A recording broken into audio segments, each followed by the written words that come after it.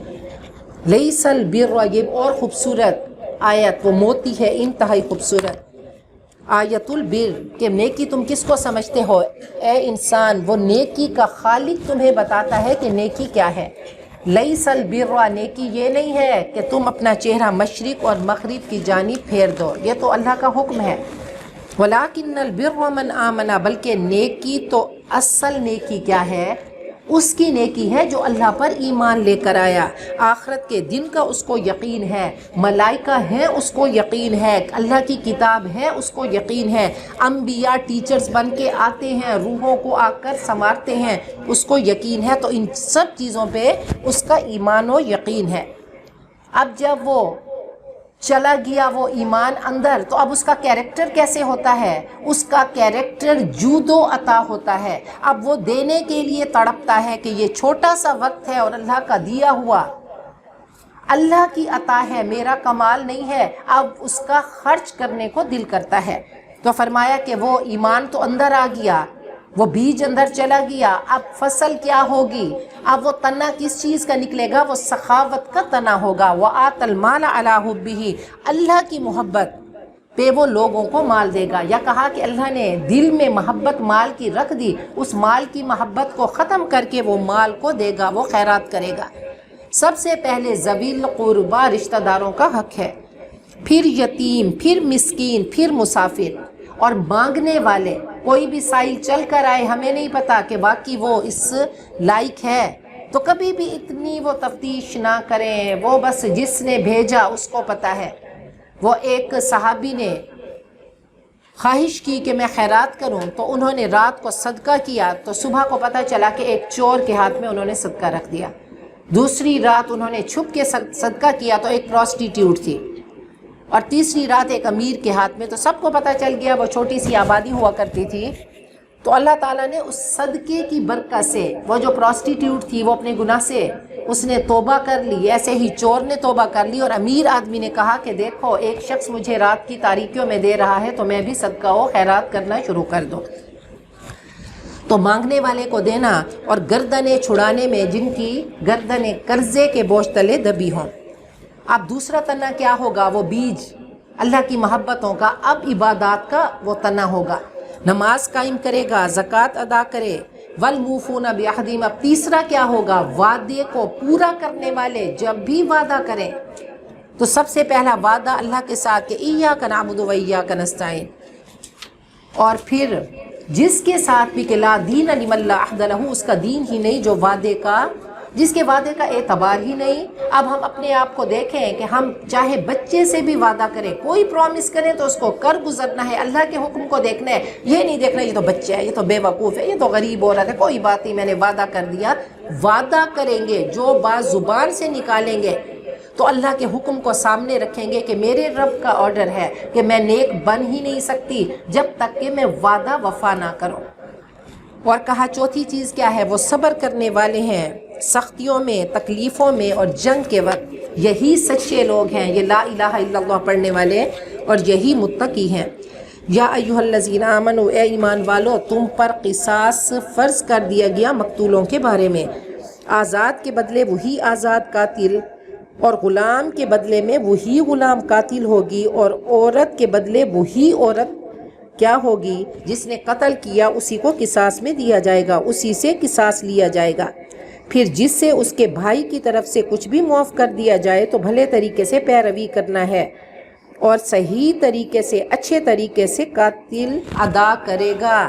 اب دیکھیں پھر ہمارا خوبصورت دین کہ اگر کوئی کسی کو قتل کر دے، جو قتل کرے گا، اگر بادشاہ نے کسی غلام کو قتل کیا تو بادشاہ ہی قتل کیا جائے گا، وہ اپنے بدلے میں کسی غلام کو نہیں دے گا کہ جی چلو اس کو قتل کر دو، تو جان کے بدلے میں جان ہے۔ اور پھر تین چیزیں ہیں، ایک تو وہ اس کے بدلے میں قتل ہونا ہوگا، یا دوسری چیز کیا ہے؟ دیت کوئی دے دے، تو بہت ہی وہ مقتول کے جو وارث ہیں وہ غریب ہیں تو کہتے ہیں اچھا چلو دے دو، تو 100 اونٹ دیت کے ہیں، اتنا پیسہ لے لیں۔ یا پھر تیسری چیز کیا ہے کہ وہ اللہ کے لیے معاف کر دے، تو یہ بہت مشکل ترین کام۔ تو یعنی اگر عورت ہوگی تو اسی کو ہی قتل ہونا ہوگا، یہ نہیں کہ عورت نے کسی مرد کو قتل کیا تو اب کہیں نہیں اس کے بدلے میں کسی مرد کو یا غلام کو، جو قتل کرے گا وہی قتل ہوگا۔ تو صحیح طریقے سے اب مال کا ادا کرنا ہے، یہ تمہارے رب کی طرف سے نرمی ہے، تخفیف ہے اور رحمت ہے، جو اس کے بعد زیادتی کرے اس کے لیے دردناک عذاب ہے۔ وَلَكُمْ فِي الْقِصَاصِ، اور تمہارے لیے اس بدلے میں زندگی ہے، اے عقل والو عقل سے کام لو تاکہ تم متقی بنو۔ اگر ایسا ہوتا ہمارے معاشرے میں تو مجھے بتائیے کہ قتل کے بدلے میں فوراً فیصلہ ہوتا، عدالتیں فیصلہ کرتی ہیں، سب کے سامنے پھانسی چڑھائی جاتی، سر قلم کیا جاتا تو کتنے کم قتل ہوتے۔ ایسے ہی چور کا ہاتھ کاٹ دیا جاتا تو یہ سزائیں انتہائی خوبصورت سزائیں ہیں اور اسی میں زندگی ہے۔ کتب علیکم، تم پر فرض کر دیا گیا جب بھی تم میں سے کسی کو موت آئے اگر وہ مال چھوڑے تو اپنے والدین کے لیے وصیت کرنا ہے اور قرابت والوں کے لیے انصاف کے ساتھ، یہ حق ہے متقین پر۔ یہ پہلے آیت آئی، کل ہم نے منسوخ کی بات کی تھی، منسوخ ہو گئی، پھر اللہ نے اپنا پورا قانون اتارا کہ دیکھو اس طرح سے تم نے تمہاری وراثت کی اس طرح سے ڈیوائیڈ کرو گے، تقسیم کرو گے، اب تمہارے ہاتھ میں نہیں ہے، صرف ون تھرڈ انسان اپنی زندگی میں یا وصیت کر کے جائے کہ کسی ٹرسٹ کو دے دیں یا کسی پوتا نواسا یا کسی کو بھی دے دیں تو یہ کر سکتے ہیں، 1/3 سے زیادہ نہیں، باقی کیا ہے اللہ کے حکم کے مطابق تقسیم ہوگا۔ فَمَن بَدَّلَهُ بَعْدَ مَا سَمِعَهُ، جو وصیت سننے کے بعد اس کو بدل دے تو اس کا گناہ ان پر ہوگا جو اس کو بدلیں گے، اللہ سننے والا جاننے والا ہے۔ فمن خواف من موس، جو بھی ڈرے گا وصیت کرنے والے کی جانبداری سے، حق تلفی سے یا گناہ سے، تو ان کے درمیان اصلاح کر دے، اس پر کوئی گناہ نہیں، یقیناً اللہ معاف کرنے والا رحم کرنے والا ہے۔ اب کوئی مرنے والا اس نے وصیت کی کسی گناہ کے کام کی، جی کوئی سینما، کوئی ایسی بری چیز یا کوئی ایسا کہ پوری کی پوری میری پراپرٹی کسی ٹرسٹ کو دے دیں تو نہیں، 1/3 سے زیادہ نہیں دے سکتے، نیکی کا کام تھا لیکن پورے کا نہیں۔ اب کیا کریں گے، اس وصیت کو ختم کر دیں گے، یہ غلط وصیت ہے۔ یا کسی نے کہا میرے ایک بچے کو جائے گی اور دوسرے کو نہیں، تو یہ بھی کیا ہے، ظلم کی وصیت ہے۔ یا ایھا الذین آمنوا، اے ایمان والو، تو سب ہمتاً گوش ہو جائیں، یہ اللہ تعالیٰ کو آرڈر ہے۔ رمضان المبارک، اللہم بلغنا رمضان، اللہ ہمیں رمضان المبارک کے کنارے پہنچا ہی دیا ہے، تو اللہ اس سمندر میں ہم سب کو رحمتوں کے موتی چننے والا بنا دے۔ تو اللہ ہم سب کو آرڈر کر رہے ہیں، اور ایک ہی جگہ پہ اللہ نے روزے کے بارے میں بتایا، اور اس میں اس کی حکمت بھی بتا دی، احکام بھی بتا دیے، طریقہ بھی بتا دیا، مصلحت بھی بتا دی، سب کچھ اسی ایک رکوع میں، اور پورے کلام پاک میں ایک ہی رکوع ہے جو روزے کے بارے میں ہے۔ اے ایمان والو، تم پر روزے فرض کر دیے گئے جیسا کہ تم سے پہلے لوگوں پہ فرض کیے گئے۔ اب اس کی حکمت کیا ہے، لعلکم تتقون، تاکہ تم متقی بن جاؤ، تاکہ تم اللہ کے حکموں پہ چلنے والے بن جاؤ، تاکہ تم گناہ سے بچنے والے بن جاؤ، اللہ کی محبتوں کو وجود میں لانے والے بن جاؤ۔ ایام معدودہ، چند دن گنتی کے 29 یا 30۔ جو تم میں سے بیمار ہو، میں نہیں کہہ رہی، اللہ تعالیٰ فرما رہے ہیں کوئی بیمار ہو یا مسافر ہو تو بعد کے دنوں میں گنتی کو مکمل کرے گا، اور جو یطیقونہ، جن کی اللہ نے طاقت سلب کر لی، جو طاقت نہیں رکھتے تو ان کو ایک مسکین کا کھانا فدیے میں دینا ہوگا۔ اب جس کو وہ دیں گے اس کو دیں گے جس کو ہم زکوٰۃ دیتے ہیں، کسی بھی مسکین کو تو ایک وقت کا کھانا ضرور دینا ہے، باقی 2 وقت تو یہ کیا ہے، تقویٰ ہے، جتنا زیادہ اس کو دیں۔ تو مسکین کو، کسی بھی مسکین کو جو روزہ نہیں رکھ سکتے تو فدیہ دینا ہوگا۔ کفارہ اور چیز ہے، فدیہ اور چیز ہے۔ کفارہ یہ ہے کہ جان بوجھ کے آپ نے روزہ چھوڑ دیا، اس پہ وہ 60 مسکینوں کو کھانا کھلانا ہے، یہ 60 لگاتار روزے رکھنا ہے، یہ ایک۔ اب بیمار ہو گئے، اچانک آپ کی طبیعت بگڑ گئی تو آپ روزہ کیا کریں گے، روزہ اس وقت توڑ دیں گے۔ اب آپ نے جان بچانا ہے، جان بچانا فرض ہے، پھر اس کے بدلے میں قضا روزہ رکھیں گے، یا اگر ایسی بیماری ہے نہیں رکھ سکتے تو کسی کو فدیہ دیں گے۔ اور جو اپنی مرضی سے کوئی خیر کرنا چاہے تو وہ زیادہ بھی دے سکتا ہے، وہ اس کے لیے بہتر ہے، اور یہ کہ تم روزہ رکھو تمہارے لیے بہتر ہے اگر تم جانتے ہو۔ شہر رمضان، رمضان کا مبارک مہینہ، یہ رمضان رمض سے ہے کہ تمہاری روحیں جل رہی ہوتی ہیں۔ رمضان کہتے ہیں تپش کو، جھلس کو، تمہاری روح جل رہی ہوتی ہے، تو اس روح کی جلن کو بجھانے کے لیے قرآن پاک کو اتارا۔ یہ تمہاری روح بھی اوپر سے آئی اور قرآن پاک بھی اوپر سے آیا۔ رمضان کا مہینہ کیوں بابرکت کہ قرآن پاک اتارا گیا، پھر اللہ تعالیٰ کی حکمتیں انزل اللہ نہیں کہا کہ اللہ نے اتارا، فرمایا رمضان کا مہینہ کہ اس میں قرآن اتارا گیا۔ تو دونوں کیا ہیں؟ یہ دونوں ساتھی ہیں، رمضان اور قرآن۔ تو یہ لازم و ملزوم ہے، یہ ایک دوسرے کے ساتھ چمٹے ہوئے ہیں۔ سارا دن روزہ رکھ کے رات کو تراویح پڑھنی ہے، قرآن پاک سننا ہے، اپنی روح کو سیراب کرنا ہے اس تشنگی پہ، وہ اللہ تعالیٰ کی رحمتوں کو، قرآن پاک کی رحمتوں کو سمیٹنا ہے۔ تو رمضان کا مہینہ اس میں قرآن پاک اتارا گیا، یہ لوگوں کے لیے ہدایت ہے، یہ قرآن پاک کی سیلیبریشن کا مہینہ ہے۔ قرآن پاک کی تلاوت بھی کرنی ہے، اس کو سمجھنا بھی ہے، اس کو پریکٹس بھی کرنا ہے، اس کو کھڑے ہو کر رات کو پڑھنا بھی ہے۔ تو ہر طریقے سے قرآن پاک کے حقوق پر عمل کرنا ہے۔ اب قرآن پاک میں کیا ہے؟ لوگوں کے لیے گائیڈنس ہے، لوگوں کے لیے ہدایت ہے۔ وہ اہدنا الصراط المستقیم جو اللہ سے مانگا تھا، تو اللہ تمہیں بتا رہے ہیں کہ دیکھو اس میں تمہارا فائدہ ہے، اس میں تمہاری باتیں ہیں، تمہارے لیے احکامات ہیں، تمہارے لیے کمانڈمنٹس ہیں۔ وبینات من الہدیٰ، اور واضح نشانیاں ہیں ہدایت کی، والفرقان، اور فرق کرنے والا۔ قرآن پاک ہر مسئلے کا حل بتانے والا ہے، تمہارے دکھوں دردوں کو دور کرنے والا ہے، تمہیں خوشی میں انعام دینے والا ہے، تمہاری پیاسی روحوں کو سیراب کرنے والا ہے۔ حق اور باطل کو اس نے الگ کر دیا، ایک راستہ صراط مستقیم کا راستہ ہے جو ہماری روح میں ہے۔ سچا انسان سب کو اچھا لگتا ہے، آنیسٹ سب کو اچھا لگتا ہے، اللہ اور اس کے رسول کی بولنے والا سب کو اچھا لگتا ہے، رزق حلال کمانے والا سب کو اچھا لگتا ہے، خوددار انسان سب کو اچھا لگتا ہے۔ یہ اللہ نے ہماری فطرت میں رکھ دیا۔ ہم کسی سے کوئی پیار کریں گے تو ان وجوہات کی بنا پر کریں گے، ہم اس کی شکل و صورت نہیں دیکھیں گے، ہم کسی کا کیریکٹر اگر چمکتا ہوا دیکھیں گے تو قرآن پاک نے واضح بتا دیا کہ دیکھو اچھا انسان سچا ہوتا ہے۔ تو یہ تمام چیزیں کیا ہیں؟ ہم نے قرآن پاک کو اگر پریکٹس کیا تو ہم بھی سچ بولیں گے، ہم بھی آنیسٹ ہوں گے، ہم بھی خوددار ہوں گے، ہم بھی، ہمارا وجود بھی ان تمام برائیوں سے پاک ہوگا کہ حسد، کینہ، بغض، سوء ظن، تجسس نہیں کریں گے، غیبت نہیں کریں گے، جھوٹ نہیں بولیں گے۔ تو انشاءاللہ اپنے کیریکٹر کو ایسا شفاف رکھنا ہے۔ تو قرآن پاک نے ایک ایک چیز بتا دی، فرق کر کے رکھ دیا، یہ حزب اللہ اور حزب الشیطان۔ وَمَن يَتَّقِ اللَّهَ يَجْعَل لَّهُ مَخْرَجًا، اللہ کی رحمتوں کے سائے میں آؤ، اللہ سے جب ڈرو گے، اللہ کی جہنم سے ڈرو گے تو اللہ ایسا راستہ تمہارے لیے کھول دیں گے اور ایسی جگہ سے عطا کریں گے جہاں سے وہم و گمان نہیں ہوگا۔ تو اللہ تعالیٰ نے اس کو فرقان، بہت بڑا معجزہ ہے، بہت بڑا معجزہ، اس کو ایکسپیرینس کریں۔ وہ عصا، وہ تو سامنے تھا کہ اس کو پھینکا گیا، وہ سانپ بن گیا۔ تو آج انشاءاللہ اپنے وجود سے وہ سوء ظن کے عصا کو پھینک دیں، ختم کر دیں۔ وہ جو سانپ بڑے بڑے ہم نے عصا کی شکل میں اندر رکھے ہوئے ہیں تو ان کو پھینک دینا ہے، اس میں ہمارا فائدہ ہے۔ فمن شہد منکم الشہر، جو بھی تم میں سے اس مہینے کو پائے تو اس کو چاہیے روزہ رکھے، اور جو بیمار ہو یا سفر پر ہو تو اور دنوں میں اس کو گنتی مکمل کرنا ہوگی۔ یرید اللہ بکم اليسر، اللہ تم سے آسانی چاہتے ہیں، تنگی نہیں چاہتے، اور تاکہ تم اس گنتی کو پورا کرو، پھر تم اللہ تعالیٰ کی کبریائی کا اظہار کرو اس چیز پر کہ تمہیں ہدایت دی، اور تاکہ تم شکر کرو۔ اب اللہ نے تمہیں ہدایت دی، اللہ نے تمہیں بتایا کہ ان دنوں کو اللہ کے لیے خالص کر لو، تو اب کیا کرنا ہے؟ عید کا دن کیا ہے؟ وہ تمہاری ٹریننگ ہو گئی، تمہاری روح کی، تمہارے جسم کی، تمہارے عقل کی، تمہارے دل کی۔ اب تم نے جسم کو بھوکا رکھا، اللہ کے کلام سے اپنے آپ کو سیراب کرتے رہے، تو عید کا دن کیا ہے؟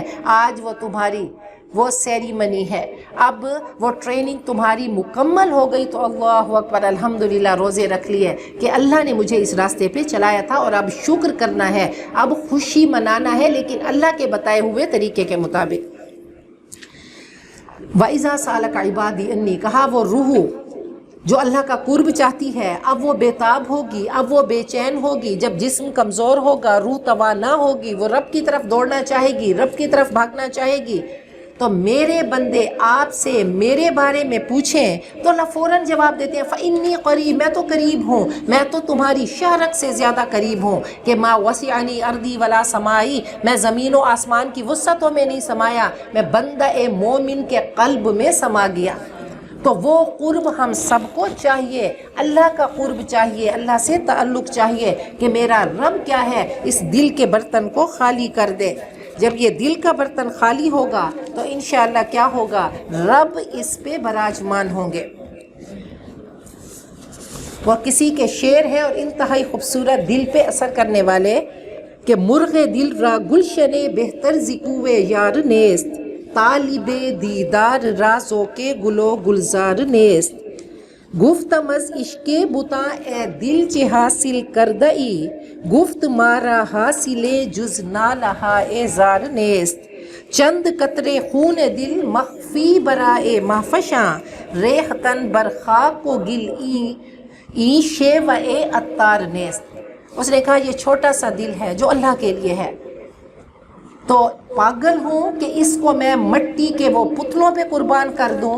یہ دل میں نے خالص کر دیا۔ اور جو عاشق ہوتا ہے وہ رب کے دیدار سے کم پہ، چاہے اس کے سامنے دنیا تمام آ جائے، لیکن اس کو شوق کیا ہوگا کہ وہ طالب دیدار رازوں کے گلو گلزار نیست۔ اس کو اب کوئی شوق نہیں رہا، اس کی تمنا ایک ہی ہے کہ وہ رب ہو، اس کا دیدار ہو، اس کی جنت ہو اور اس کی نعمتیں ہوں۔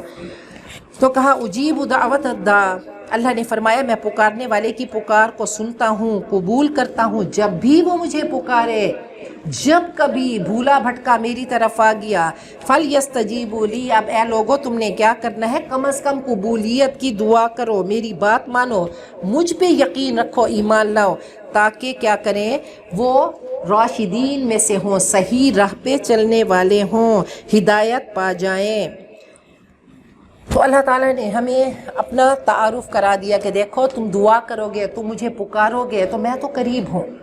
تو انشاءاللہ دعاؤں کا مہینہ ہے، چلتے پھرتے دعائیں کرنی ہیں۔ احل لکم لیلۃ الصیام الرفث الی نسائکم، اب تمہارے لیے حلال کر دیا، اب اللہ تعالیٰ کے کمانڈمنٹس، احکامات جو اللہ کے کلام کی تھیم ہے، اب رات تمہارے لیے حلال کر دی گئی، تمہارا بیویوں کی طرف بے حجاب ہونا، ہن لباس لکم وانتم لباس لہن، وہ تمہارے لیے لباس ہیں، پوشاک ہیں، اور تم ان کے لیے۔ جیسے لباس کا خیال رکھتے ہو ایک دوسرے کی عزتوں کی، ایسے ہی خیال رکھنا ہے، ایک دوسرے پہ داغ دھبا نہیں لگنے دینا۔ عالم اللہ، اللہ نے جان لیا کہ تم اپنے آپ سے خیانت کر رہے تھے، اللہ تم پہ مہربان ہوا، تمہارے قصور معاف کیے، اب چھپ کے بیویوں سے نہ ملو، بلکہ اب تم ان سے رات کو مل سکتے ہو، اور تلاش کرو جو اللہ نے تمہارے لیے لکھا، اور کھاؤ پیو یہاں تک کہ ظاہر ہو تمہارے لیے سفید دھاری کالے دھاگے سے فجر کے وقت، تو سحری کرو، ثم اتموا الصیام الی اللیل، پھر رات تک روزے کو پورا کرو۔ اب دیکھیں یہ اللہ تعالیٰ کا کلام ہے، اس کی ڈکشنری نبی اکرم صلی اللہ علیہ وسلم کی زندگی ہے۔ ہمیں یہاں سے کالا دھاگا، سفید دھاگا، یہ ٹرمینالوجی سمجھ نہیں آئے، اب ہمیں آپ کی سیرت دیکھنی ہوگی کہ آپ نے روزے کے بارے میں کیا فرمایا، کتنا وقت ہے، کس کس چیز سے رکنا ہے، تو سب چیزیں اللہ تعالیٰ نے یہاں پہ تو بتا دیا۔ یہ اللہ کی حکمتیں ہیں۔ پھر وہ اس کی ڈیپتھ میں جو حکمت ہے وہ نبی اکرم صلی اللہ علیہ وسلم نے ہمیں بتائی۔ سفید دھاگے کیا ہے؟ ہاں، وہ سفید دھاگا صبح کو کہتے ہیں، اور کالا دھاگا رات کا، یعنی جیسے ہی صبح کی سپیدی نمودار ہو تو اب کیا ہے کہ کھانا پینا چھوڑ دو۔ اب صحابہ کرام نے اس کو سنا تو انہوں نے وہ کالے دھاگے اور سفید دھاگے اپنے تکیے کے نیچے رکھ دیے، تو آپ نے پھر وضاحت کی کہ یہ چیز لیں کہ یعلمہم الکتاب والحکمہ، آپ نے بتایا نہ، پھر وہ تو آپ نے بتا دیا نا کہ یہ وقت ہے سحری تک، وہ پھر وہ طلوع آفتاب سے اتنی دیر پہلے یہ سارا کچھ پھر سسٹم بنا دیا گیا۔ اب تو ماشاءاللہ ہر چیز ہمارے پاس کمپیوٹر میں موجود ہے کہ سحری کا وقت کب ختم ہوتا ہے۔ وَلَا تُبَاشِرُوهُنَّ، عورتوں سے مت مباشرت کرو جب تم مسجدوں میں اعتکاف بیٹھنے والے ہو، یہ اللہ کی حدیں ہیں، ان کے قریب نہ جاؤ۔ ایسے ہی اللہ اپنی آیات لوگوں کے لیے بیان کرتا ہے تاکہ وہ بچ جائے۔ وَلَا تَأْكُلُوا أَمْوَالَكُمْ بَيْنَكُمْ بِالْبَاطِلِ، روزے کا مقصد تقویٰ تھا اور تقوی کا مقصد حلال کھانا۔ تو اب کیا کرو، اپنا ٹیسٹ کرو کہ واقعی روزہ تمہارے اندر وہ اس کی ویکسین ہو چکی ہے، ویکسینیشن ہو چکی ہے، تو اب حلال کرنے کو دل کرے گا۔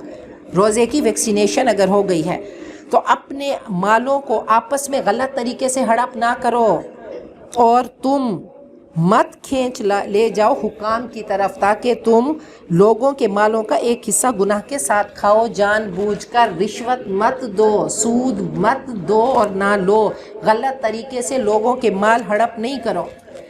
یسألونک عن الأہلہ، وہ آپ سے چاند کے بارے میں پوچھتے ہیں، کہہ دیجئے وہ تو لوگوں کے لیے وقت بتانے کا ذریعہ ہے، اور حج کا وقت بتانے کا وہ آسمانی گھڑی ہے، وہ وقت مقرر اور بتانے کا آلہ ہے۔ اور نیکی یہ نہیں کہ تم گھروں میں اس کے پچھلے طرف سے آؤ، نیکی کیا ہے کہ من اتقی، اللہ کا خوف، اللہ کا تقوی۔ تو اب مشرکین کیا کیا کرتے تھے کہ جب حج کا احرام باندھ لیتے تو اب واپس گھروں میں آنا ہوتا، وہیں کے باشندے تھے مکہ کے، تو وہ گھروں میں دروازوں سے نہیں آتے تھے، چھلانگ لگا کے آتے۔ تو کہا ایسا نہیں کرو، یہ دین کو خراب کرنے والی چیزیں، یہ چھوٹی چھوٹی چیزوں کے چکروں میں جب ہم پڑتے ہیں تو ہم بھی ایسے فرسودہ کام کرتے ہیں۔ تو کہا نیکی یہ نہیں، نیکی کیا ہے؟ اللہ کا خوف، اور گھروں میں اس کے دروازوں سے آؤ، صحیح پراپر طریقے سے، ڈسپلنڈ ہو کر، آرگنائزڈ ہو کر۔ یہ دین ایسا نہیں ہے کہ بے ربط سا، بے ضبط سا۔ اور اللہ سے ڈرتے رہو تاکہ تم کامیاب ہو جاؤ۔ وقاتلوا فی سبیل اللہ الذین، اللہ کی راہ میں جنگ کرو ان سے جو تم سے جنگ کرتے ہیں، اور زیادتی نہ کرو کیونکہ اللہ کو زیادتی کرنے والے پسند نہیں۔ اور ان سے جنگ کرو جہاں بھی تمہیں ان سے مقابلہ پیش آئے، ان کو نکالو جہاں سے انہوں نے تمہیں نکالا۔ اور فتنہ، ظلم کرنا قتل سے زیادہ سخت ہے۔ اور ان سے جنگ نہ کرو مسجد حرام کے پاس حتیٰ کہ وہ تم سے وہاں پہ جنگ کریں۔ اگر وہ تم سے جنگ کریں تو ان سے جنگ کرو، یہی بدلہ ہے کافروں کا۔ تو میدان جنگ میں لڑنا ہے، ایسے نہیں کسی کافر کو قتل کر دینا۔ اگر وہ رک جائے کفار تو اللہ معاف کرنے والا، رحم کرنے والا ہے۔ اور ظلم کی روک تھام کے لیے جنگ کرو حتیٰ کہ ظلم نہ رہے اور دین سارا کا سارا اللہ کے لیے خالص ہو جائے۔ اگر وہ باز آ جائیں کفار تو نہیں زیادتی مگر ظالموں پر۔ الشہر الحرام بالشہر الحرام،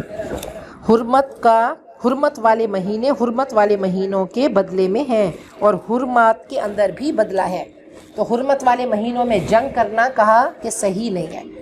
فمن اعتدی علیکم، لیکن اگر حرمت والے مہینے میں تم پر کوئی زیادتی کرے تو تم اس پر اتنی زیادتی کرو جتنی اس نے تم پر کی۔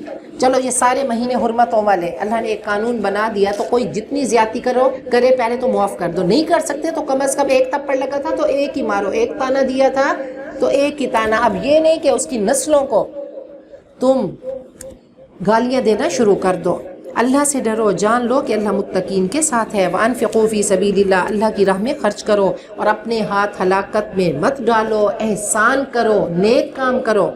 اللہ تعالیٰ کو نیک کام کرنے والے، حق سے بڑھ کر دینے والے پسند ہیں۔ وَأَتِمُّوا الْحَجَّ وَالْعُمْرَةَ لِلَّهِ، حج اور عمرہ اللہ کے لیے پورا کرو۔ اور اگر تم روک لیے جاؤ تو جو قربانی میسر ہو اسے کر ڈالو۔ وَلَا تَحْلِقُوا رُؤُوسَكُمْ، اپنے سر مت مڈواؤ حتیٰ کہ قربانی اپنی قربان گاہ کو پہنچ جائے۔ تو یہ حج کے احکام ہیں۔ تو اب ٹائم نہیں ہے۔ فَمَنْ كَانَ مِنْكُمْ مَرِيضًا، جو بھی تم میں سے بیمار ہو یا اس کے سر میں کوئی تکلیف ہو تو وہ فدیے کے طور پہ روزہ رکھے یا صدقہ دے یا قربانی کرے۔ پھر جب امن کی حالت میں آ جاؤ تو جو فائدہ اٹھائے عمرے کا حج سے قبل تو وہ قربانی پیش کرے، جو بھی اسے میسر ہو۔ جس کو قربانی نہ ملے تو وہ 3 دن کے روزے ایام حج میں رکھے اور 7 گھر پہنچ کر، یہ پورے 10 ہو گئے۔ یہ حکم اس کے لیے ہے جن کے گھر بار مسجد حرام کے قریب ہیں۔ اللہ سے ڈرو اور جان لو کہ اللہ سخت عذاب دینے والا ہے۔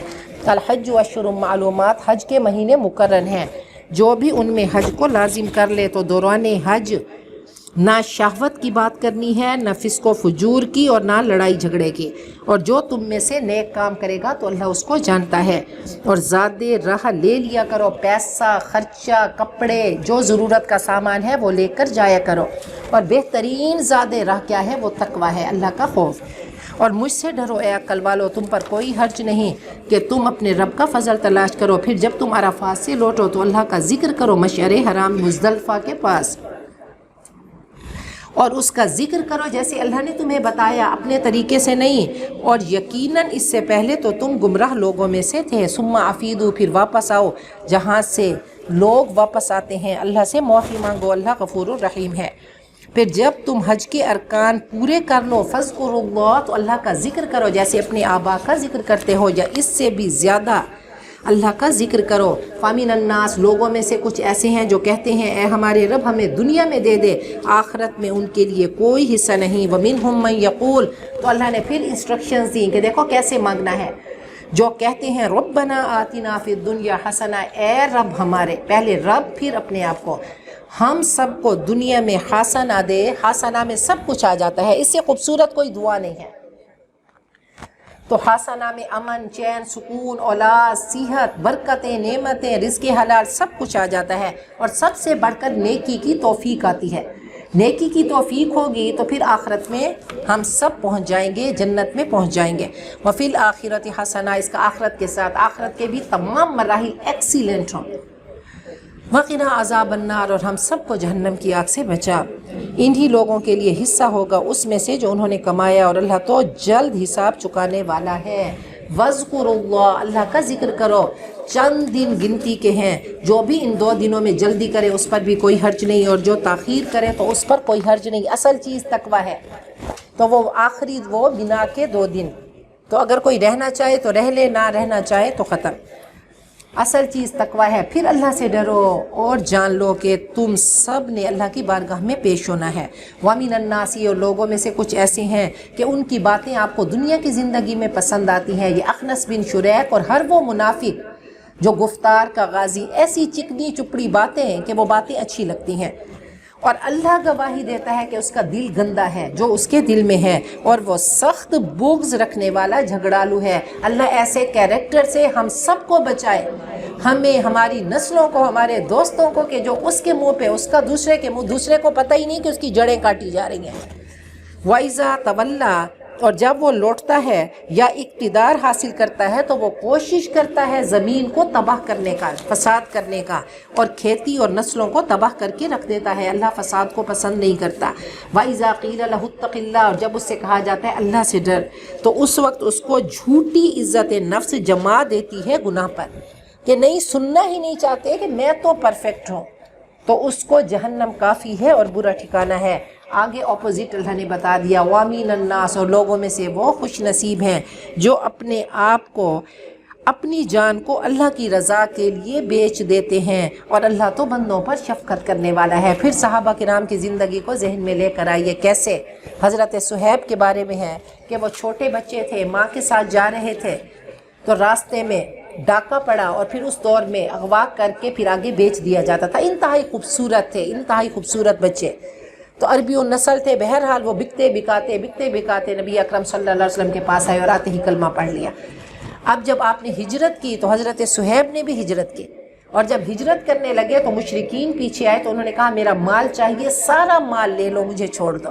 اور پھر آپ کے قدموں میں جب مدینہ منورہ آپ کی خدمت اقدس میں حاضر ہوئے تو آپ نے فرمایا رابح البیع، کیا خوبصورت ہو، تجارت کر کے آئے ہو، رب کی رضا لے کر آئے ہو، جنت کو تو نے پا لیا، دنیا کو چھوڑ کر جنتوں کو پا لیا۔ یا ایھا الذین آمنوا، اے ایمان والو، اسلام میں پورے کے پورے داخل ہو جاؤ، شیطان کے قدموں کی پیروی نہ کرو، یقیناً وہ تمہارا واضح دشمن ہے۔ فَإِن زَلَلْتُمْ، اگر تم پھسل گئے اس کے بعد کہ تمہارے پاس واضح نشانیاں آ چکی ہیں، تو جان لو اللہ زبردست حکمت والا ہے۔ هَلْ يَنظُرُونَ، کیا وہ منتظر ہیں کہ اللہ آ جائے ان پر بادلوں کے سایوں میں، یعنی قیامت آ جائے یا ملائکہ آ جائیں اور فیصلہ چکا دیا جائے، عمر کی مہلت ختم ہو جائے، مر جائے، تو اللہ کی طرف تمام معاملات لوٹائے جاتے ہیں۔ ایک رکو پڑھتے ہیں۔ بسم اللہ الرحمن الرحیم۔ سل بنی اسرائیل کم آتیناہم من آیت بینہا، اے مسلمانوں بنی اسرائیل سے پوچھو کہ ہم نے ان کو کتنی روشن نشانیاں عطا کی، اور جو بھی اللہ کی نعمت کو بدل دے آنے کے بعد تو اللہ سخت عذاب دینے والا ہے۔ زُیِّنَ لِلَّذِینَ کَفَرُوا الْحَیَاةُ الدُّنْیَا، کافروں کے لیے دنیا کی زندگی کو مزین کر دیا گیا، خوبصورت بنا دیا گیا، اور وہ ایمان والوں کا مذاق اڑاتے ہیں۔ اور جو متقی ہیں، پرہیزگار ہیں، وہ قیامت کے دن ان کے اوپر ہوں گے، جنتوں میں ہوں گے، اور اللہ جس کو چاہتا ہے بغیر حساب کے رزق دیتا ہے۔ کان الناس امۃ واحدہ، لوگ ایک ہی امت تھے، ان کا ایک ہی مقصد، ایک ہی نظریہ توحید تھا۔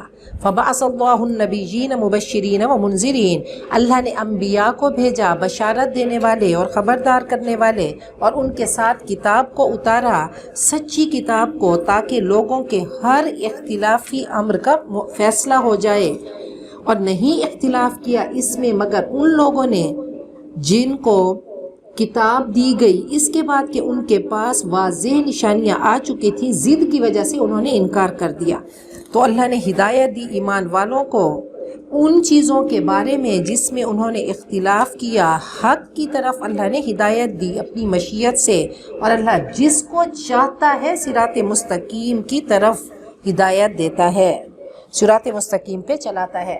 ام حسب تم، کیا تم سمجھتے ہو کہ جنت میں ایسے ہی داخل ہو جاؤ گے اور ابھی تک نہیں آئی تمہارے پاس ان لوگوں کی مثال جو تم سے پہلے گزر چکے؟ ان پر بیماریاں آئیں، سختیاں آئیں، تکلیفیں آئیں، مصیبتیں آئیں، وہ جھنجھوڑے گئے، حتیٰ کہ رسول اور مومنین چیخ اٹھے کہ اللہ کی مدد کب آئے گی؟ تو سنو، اللہ کی مدد قریب ہے۔ یسألونک، وہ آپ سے پوچھتے ہیں کیا خرچ کریں؟ تو سوچ دیکھیے، سب سے پہلے مائنڈ سیٹ کہ صحابہ کرام کا کیا تھا، کیا خرچ کریں۔ ہم کہتے ہیں کیسے ارن کریں، کیسے لوگوں کے حقوق کھائیں، ان کی بوٹیاں نوچیں۔ تو کہا، وہ کہتے تھے کیا خرچ کریں، بہت کم وقت ہے۔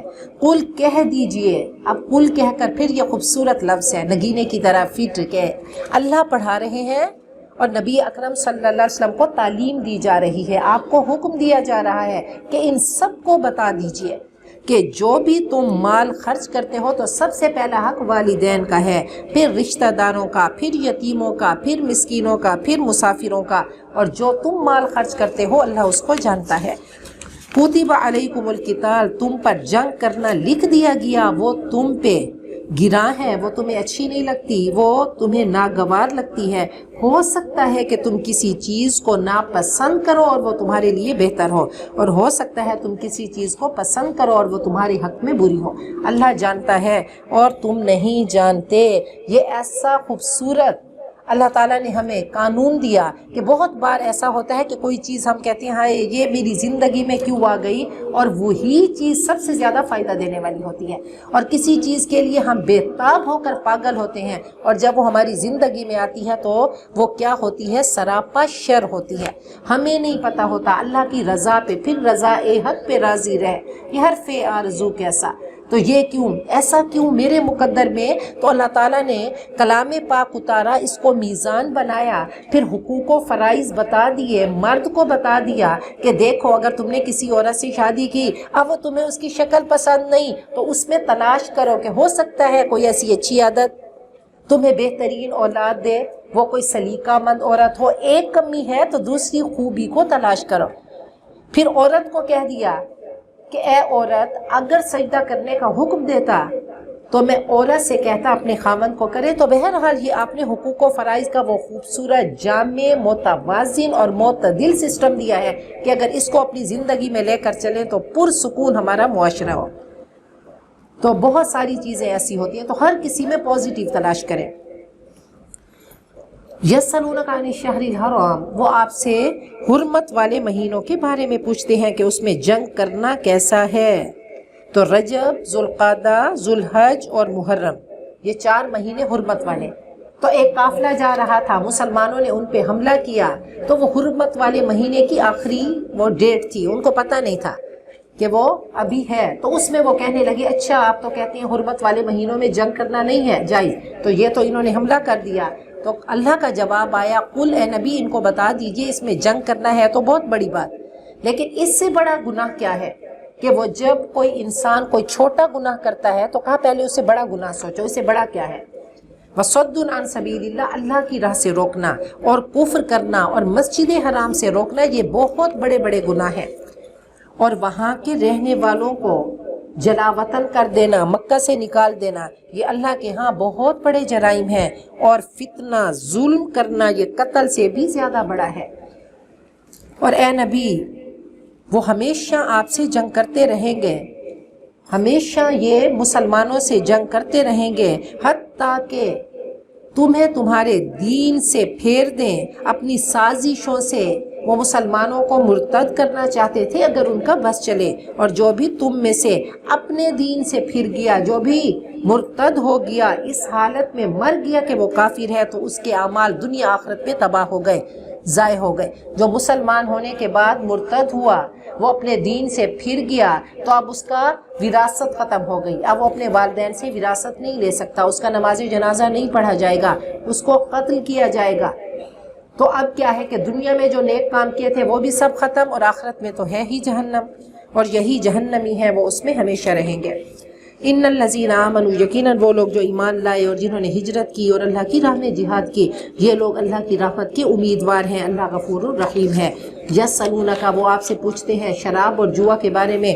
قل، بتا دیجئے، فیہما اسم کبیر، ان دونوں میں بڑا گناہ ہے اور لوگوں کے لیے فائدے بھی ہیں، اور ان کا گناہ ان کے نفع سے زیادہ بڑا ہے.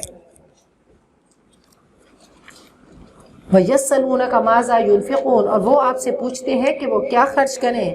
کہہ دیجئے جو ضرورت سے زائد ہو. ایسے ہی اللہ تمہارے لیے اپنی آیات بیان کرتا ہے. لَعَلَّكُمْ تَتَفَكَّرُونَ، تاکہ تم غور و فکر سے کام لو. پھر دیکھیں کہ شریعت تھوڑا تھوڑا کر کے اتری.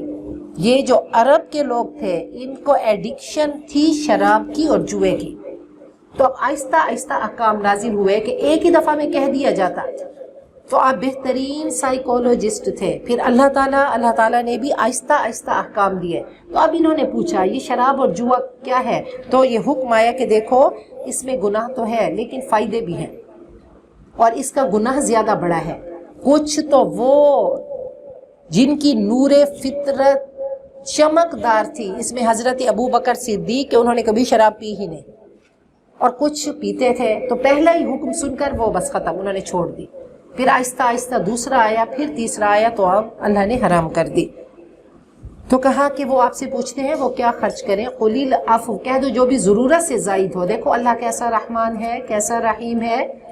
وہ 12 سوٹ تھے، ایک سوٹ نیا لیا، پرانے کو خیرات کر دیں، یہ ضرورت سے زائد، اس پہ اللہ اجر دیں گے. ایسے ہی اللہ تمہارے لیے آیات بیان کرتا ہے تاکہ تم غور و فکر کرو. فی الدنیا والآخرہ، دنیا اور آخرت میں. اور وہ آپ سے یتیموں کے بارے میں پوچھتے ہیں. کہہ دو ان کے لیے بھلائی کرنا بہتر ہے، ان کے مال کی حفاظت کرو، ان کے ساتھ خیر خواہی کرو. وَإِن تُخَالِطُوهُمْ، اگر تم باہم ان کو ملا لو کہ یتیم کا پیسہ اور اپنا پیسہ کٹھے ہانڈی پک گئی، فَإِخْوَانُكُمْ، تو وہ تمہارے بھائی ہیں. اللہ جانتا ہے کون ہے برائی کرنے والا اور کون بھلائی کرنے والا ہے، کہ نیت کیا ہے، مقصد کیا ہے.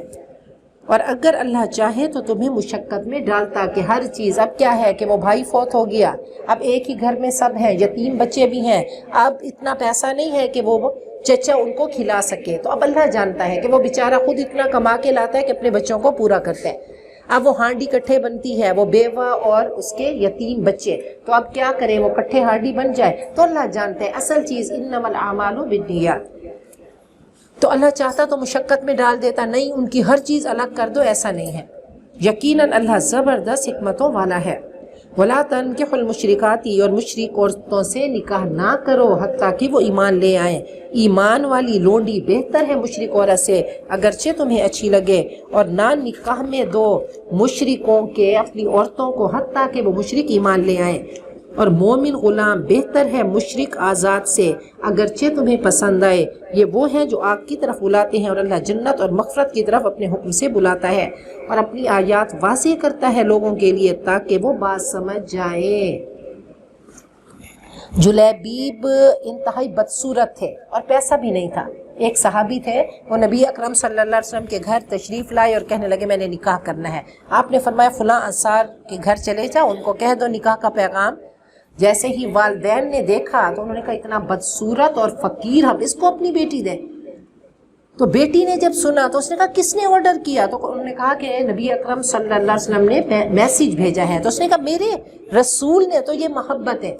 تو انہوں نے کہا نہیں میں نے اس سے نکاح کرنا ہے. بہرحال نکاح ہو گیا.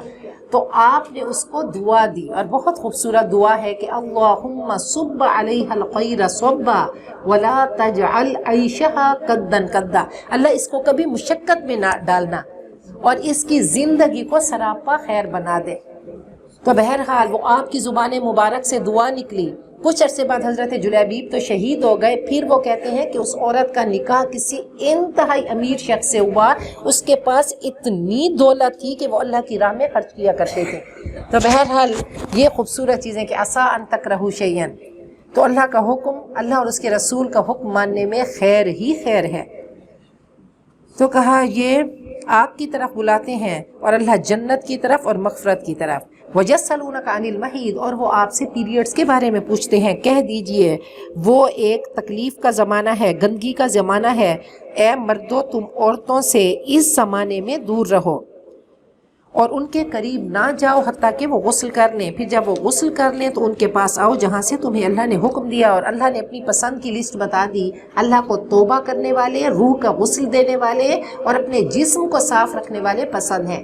متطہرین، روح بھی پاک ہو، جسم بھی پاک ہو، یہ عقل بھی پاک ہو، یہ دل بھی پاک ہو، سراپا پاکی کو اللہ پسند کرتے ہیں۔ اپنے ماحول کو، اپنے گھر کو، اپنے کپڑوں کو پاک رکھنا ہے، صاف رکھنا ہے، کیونکہ اللہ کو پسند ہے۔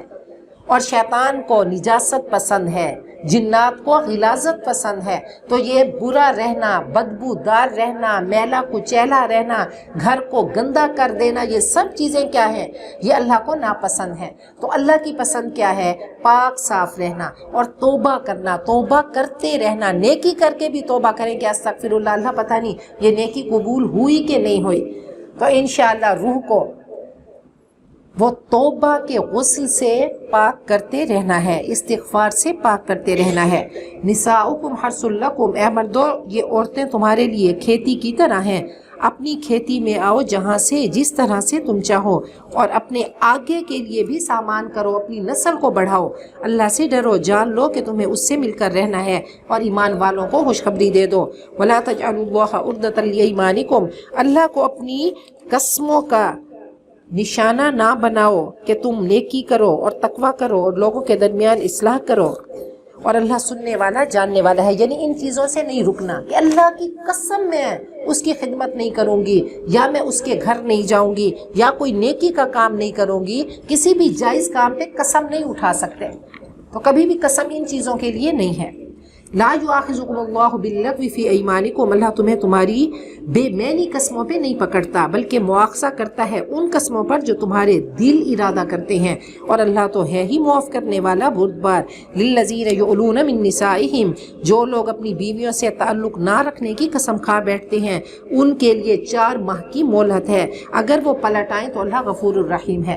تو ایلا کیا ہوتا تھا کہ مرد قسم کھا لیتا تھا کہ 4 مہینے میں اپنی بیوی کے قریب نہیں جاؤں گا، پھر آپ نے فرمایا ایسا کرو گے تو طلاق ہو جائے گی، تو ایسا کچھ نہ کرو۔ وَإِنْ عَزَمُوا الطَّلَاقَ، اور اگر وہ طلاق کا ارادہ کریں تو اللہ سننے والا جاننے والا ہے۔ وَالْمُطَلَّقَاتُ، اور جن کو طلاق دے دی جائے وہ اپنے آپ کو 3 پیریڈز روک کے رکھیں، 3 پیریڈز۔ جس کو طلاق ہو جائے تو اس کی عدت 3 مہینے ہے، 3 مینسز۔ وَلَا يَحِلُّ لَهُنَّ، ان عورتوں کے لیے جائز نہیں کہ وہ چھپائیں جو اللہ نے پیدا کیا ان کی رحموں میں۔ اگر وہ پریگننٹ عورت ہے تو بتا دے، اگر وہ فی الواقع اللہ اور آخرت کے دن پر ایمان رکھتی ہیں اور ان کے شوہر زیادہ حقدار ہیں، ان کو اس مدت میں واپس لانے کے، اگر ان کو پتہ چل گیا ایک طلاق دی تھی، پتہ چلا کہ بیوی تو ہے وہ پریگننٹ ہے، تو وہ واپس لا سکتا ہے اگر بیوی بتا دے گی، اگر وہ اصلاح کا ارادہ رکھے، تنگ کرنے کا ارادہ نہ کرے۔ وَلَهُنَّ مِثْلُ الَّذِي عَلَيْهِنَّ بِالْمَعْرُوفِ، اور عورتوں کے لیے بھی معروف طریقے پر ویسے ہی حقوق ہیں جیسے مردوں کے ان پر حقوق ہیں۔ تو اللہ تعالیٰ نے یہ توازن دے دیا، یہ اعتدال دے دیا کہ ایسا نہیں کہ جیسے عورت کے حقوق ہیں ویسے ہی مرد کے، لیکن ڈیوٹیز فرق ہیں، ذمہ داریاں فرق ہیں، حقوق فرق ہیں۔ آگے بتایا وَلِلرِّجَالِ عَلَيْهِنَّ دَرَجَاتٌ، اور مردوں کو 1 درجہ، 1 گریڈ ان پر فضیلت ہے۔ واللہ عزیز حکیم، اور اللہ زبردست حکمت والا ہے۔ خدا نہ خواستہ کوئی مرد اپنی بیوی پہ ہاتھ اٹھاتا ہے تو بیوی اب ہاتھ نہیں اٹھا سکتی، تو وہ اللہ کی بارگاہ میں پھر جا کر ہوگا کہ اس نے کیوں اٹھایا، تو بہرحال وہ پھر اللہ تعالیٰ کی بارگاہ میں اس کی عدالت میں جا کر فیصلہ ہوگا۔ الطلاق مرتان، طلاق 2 بار دی جا سکتی ہے، تیسری بار کیا ہے؟ وہ ہمیشہ کے لیے طلاق مغلظہ حرام ہو جائے گی۔ فَإِمْسَاكٌ بِمَعْرُوفٍ، 1 یا 2 طلاقوں کے بعد سیدھے طرح سے روک کے رکھنا ہے، یا احسان کے ساتھ صبر و تحمل سے بھلے طریقے سے چھوڑ دینا ہے۔ اب پھر مرضی ہے، سوچ کا وقت مل گیا 1 یا 2 طلاقوں کے بعد۔ وَلَا يَحِلُّ لَكُمْ، اور تمہارے لیے اے مردو حلال نہیں کہ تم لو جو تم نے ان کو کچھ بھی دیا، طلاق بھی دی، اب حق مہر واپس نہیں لے سکتے۔ إِلَّا أَن يَخَافَا، مگر یہ کہ وہ دونوں ڈریں کہ وہ اللہ کی حدود کو قائم نہ رکھ سکیں گے. اب اتنی لڑائی ہو گئی کہ میاں بیوی کا بس ذہن ہی نہیں ملتا, وہ مزاج میں ہم آہنگی نہیں ہے, موافقت نہیں ہے, تو پھر اللہ نے رکھ دیا چلو طلاق دے دو. یا پھر عورت اتنی تنگ ہے تو وہ خلو لے سکتی ہے کہ انتہائی بد کردار, بد زبان, ظالم, جبر و تشدد کرنے والا, چھوٹی چھوٹی چیزوں پہ طلاق نہیں ہے. فَإِنْ خِفْتُمْ, اگر تم ڈرتے ہو کہ اللہ کی حدوں کو قائم نہ رکھ سکیں گے, تو ان پر کوئی مذائقہ نہیں کہ عورت معاوضہ دے کر علیحدگی حاصل کر دے. عورت اتنی تنگ آ گئی, اب وہ کیا کہے گی کہ یہ جو حق مہر ہے یہ واپس لے لو, میں تمہارے ساتھ نہیں رہ سکتی, خلو لے لے. تلک حدود اللہ, یہ اللہ کی باؤنڈری لائن, اللہ کے احکامات ہیں, ان میں حد سے مت بڑھو, اور جو بھی اللہ کے حدوں میں آگے بڑھتا ہے وہ ظالم ہے. فَإِن طَلَّقَهَا, اگر وہ اس کو طلاق دے دے, 3 طلاقیں, یہ طلاق مغلظہ یا طلاق بائنہ, 3 طلاقیں ہو گئیں, تو اب مرد کے لیے حلال نہیں اس کے بعد, حتیٰ کہ وہ عورت کسی اور شوہر سے نکاح کرے. فَإِن طَلَّقَهَا, اب عورت کی اور جگہ شادی ہو گئی, پھر وہاں سے طلاق ہو گئی, تو اب اسے نکاح کر سکتا ہے, ایسے نہیں کرے گا. فَإِن طَلَّقَهَا, اگر وہ اس کو طلاق دے دے, تو اب ان دونوں پر کوئی حرج نہیں کہ وہ رجوع کر لے, اگر وہ سمجھتے ہیں کہ اللہ کی حدوں کو قائم رکھ سکتے ہیں, اور یہ اللہ کی حدیں ہیں, اللہ ان لوگوں کے لیے واضح کرتا ہے جو علم رکھتے ہیں. وَإِذَا طَلَّقْتُمُ النِّسَاءَ, اور جب تم عورتوں کو طلاق دو, وہ اپنی عدت پوری کر لیں, تو صحیح طریقے سے روک لو یا ان کو بھلے طریقے سے رخصت کر دو, اور ان کو مت روکو نقصان دینے کے لیے کہ تم زیادتی کرو, اور جو ایسا کرے گا تو اس نے اپنے آپ پہ ظلم کیا. اور اللہ کی آیات کو کھیل تماشا مت بناؤ, اللہ کی نعمت کو یاد کرو جو اس نے تم پہ کی, اور جو اس نے تم پر کتاب و حکمت اتاری, وہ اللہ تمہیں اس کے ساتھ نصیحت کر رہا ہے. اللہ تمہیں نصیحت کرتا ہے, اللہ تمہیں سمجھاتا ہے. اللہ سے ڈرو, جان لو کہ اللہ ہر چیز کو جانتا ہے.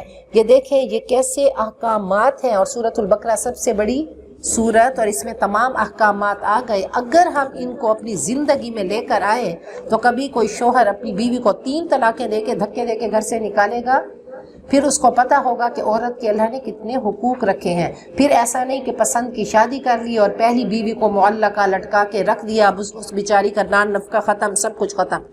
تو کتنی اللہ تعالیٰ نے حدود رکھی ہیں نکاح کے لیے, دوسرے نکاح کے لیے کتنی شرائط ہیں. ایک بیوی یہ ایجاب و قبول ہوتا ہے تو اللہ کے ساتھ عہد ہوتا ہے کہ یہ عورت میرے نکاح میں آ رہی ہے, اب اس کا میں پروٹیکٹر ہوں گا, ہر طریقے سے اس کو پروٹیکٹ کروں گا. عورت بھی جب ایجاب و قبول کرتی ہے تو وہ اللہ کو وعدہ دیتی ہے کہ اس شوہر کی میں فرما برداری کروں گی. تو بہرحال یہ چیزیں کیا ہیں, ہمارے دین سے بالکل ہٹ گئی. اب کسی کو پتہ ہی نہیں ہے کہ یہ اللہ کا قانون کیا ہے. جب اللہ کا قانون زندگی میں نہیں آتا تو یہی مسائل ہوتے ہیں, یہی طلاقیں ہوتی ہیں, یہی لڑائیاں, یہ جھگڑے, پھر ایک دوسرے پہ الزام لگائے جاتے ہیں.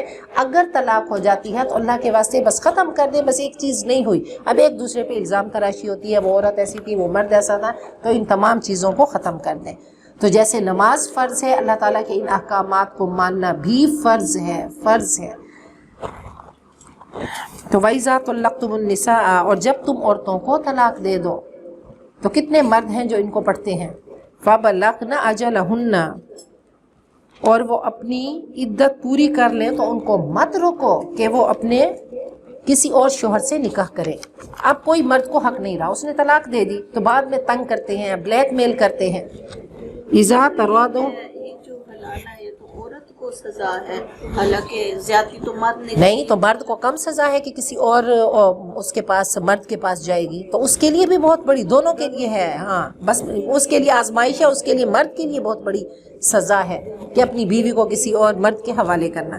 اذا ترادوا بینہم بالمعروف, جب وہ آپس میں راضی ہوں معروف طریقے سے. یہ نصیحت انہیں کی جاتی ہے جو تم پر اللہ اور آخرت کے دن پر ایمان رکھتا ہے. نصیحت کون لے گا؟ جو اللہ اور آخرت کے دن پر ایمان رکھے گا. یہ تمہارے لیے زیادہ شائستہ اور پاکیزہ طریقہ ہے, اللہ جانتا ہے تم نہیں جانتے. والوالدات, مائیں, جتنی بھی مائیں ہیں, یرضعن اولادہن, صرف اپنی فگر کو خراب ہونے کے لیے اللہ کے حکم کو لے کر آئیں کہ نہیں میرا فگر خراب ہو جائے گا. اللہ کا حکم کیا ہے کہ اپنی اولادوں کو دودھ پلائیں 2 سال پورے. اب یہ نہیں کہ وہ کچھ عورتیں وہ 3 سال تک پلاتی رہے, نہیں, 2 سال بس. لمن اراد ان یتم الرضاعہ, جو اپنی رضاعت کی مدت کو پورا کرنا چاہے. کبھی عورت بیچاری بیمار ہو گئی یا کوئی مسئلہ ہو گیا تو تب وہ عورت چھڑا سکتی ہے۔ نبی اکرم صلی اللہ علیہ وسلم نے معراج کے موقع پہ کچھ عورتوں کو دیکھا جن کے بریسٹ سے سانپ کاٹ رہے تھے، پوچھا گیا، کہا یہ وہ عورتیں ہیں جو اپنے بچوں کو دودھ نہیں پلاتی۔ تو آج کی ریسرچ وہ بتاتی ہے کہ یہ ساری بیماریاں اس وجہ سے ہوتی ہیں کہ جب عورتیں دودھ نہیں پلاتی۔ اکثر وَعَلَى الْمَوْلُودِ لَهُ رِزْقُهُنَّ وَكِسْوَتُهُنَّ بِالْمَعْرُوفِ، اب باپ پر ہے ان عورتوں کا کھانا، ان کا کپڑا صحیح طریقے سے۔ طلاق ہو گئی یا بچہ پیدا ہو گیا تو اب جب تک وہ بچے کو دودھ پلائے گی تو مرد جو باپ ہے وہ اس کو خرچہ دے گا عورت کو، اس لیے تو وہ ایک گریڈ اس کا زیادہ ہے۔ لا تکلف نفس الا وسعها، کوئی عورت کوئی شخص اپنی طاقت سے بڑھ کر تکلیف نہ دیا جائے، نہ ماں کو تکلیف دی جائے اپنے بچے کی وجہ سے اور نہ باپ کو اپنے بچے کی وجہ سے، اور وارث پر بھی اسی جیسی ذمہ داری ہے۔ اگر وہ دونوں آپس کی رضامندی سے بچے کا دودھ چھڑانا چاہیں اور آپس کے مشورے سے، کوئی بہت بڑی مجبوری ہے تو ان دونوں پر کوئی حرج نہیں۔ اور اگر تم چاہو اپنے بچوں کو دودھ پلوانا کسی دائی سے تو تم پر کوئی حرج نہیں، جب تم نے صحیح طریقے سے اجرت ادا کر دی۔ اور اللہ سے ڈرو اور جان لو کہ جو تم کرتے ہو اللہ باخبر ہے۔ یقین کریں یہ احکامات ایسے ہیں کھول کھول کے اللہ بیان کرتے ہیں۔ نماز روزہ بس وہ تھوڑا سا ایک ہی دفعہ میں روزے کا آیا، تو یہ چیز دیکھیے یہ سب کیا ہے، عبادت ہے، یہ ورشپ ہے، یہ سلیوری ہے اللہ کی، کہ جو بھی ہم اللہ کے حکم کے مطابق کام کرتے ہیں وہ اللہ کا ذکر ہے اور اللہ کی عبادت ہے۔ والذین یتوفون منکم، اور جو تم میں سے وفات پا جاتے ہیں مرد اور اپنی بیویوں کو چھوڑ جاتے ہیں تو عدت میں رکھیں وہ اپنے آپ کو 4 مہینے اور 10 دن۔ اگر وہ اپنی عدت پوری کر لیں تو تم پر کوئی حرج نہیں۔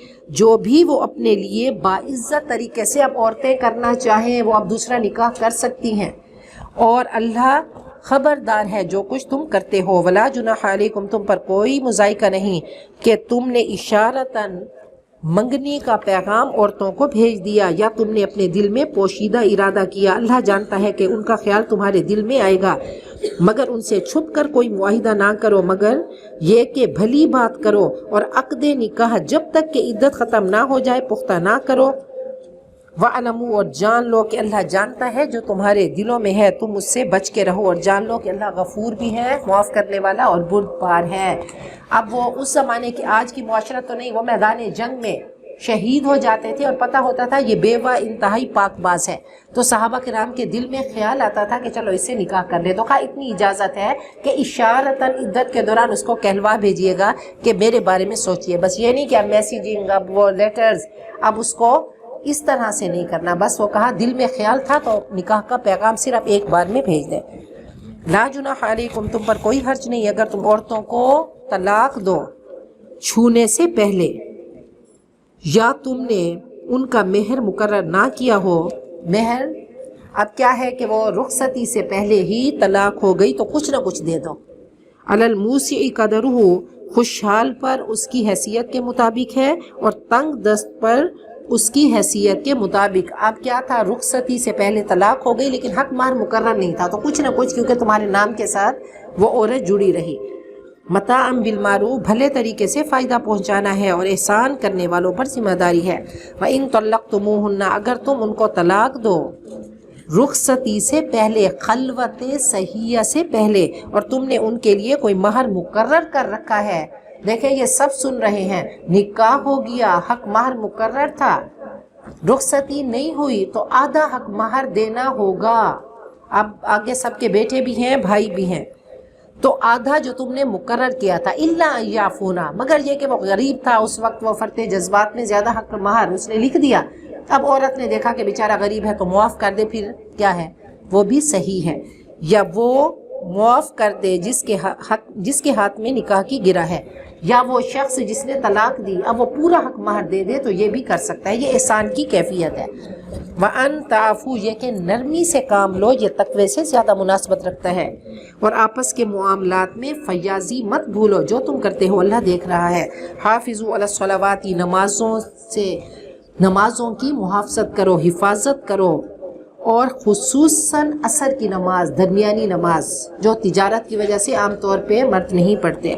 اور اللہ کے لیے کھڑے ہو جاؤ فرما بردار بن کر۔ فَإِنْ خِفْتُمْ، اگر تمہیں خوف کی حالت میں نماز پڑھو تو چلتے ہوئے یا سوار، یہ صلاۃ الخوف کی بات ہو رہی ہے۔ پھر جب تم امن میں آ جاؤ تو اللہ کا ذکر کرو جیسا اس نے تم کو سکھایا جو تم نہیں جانتے تھے۔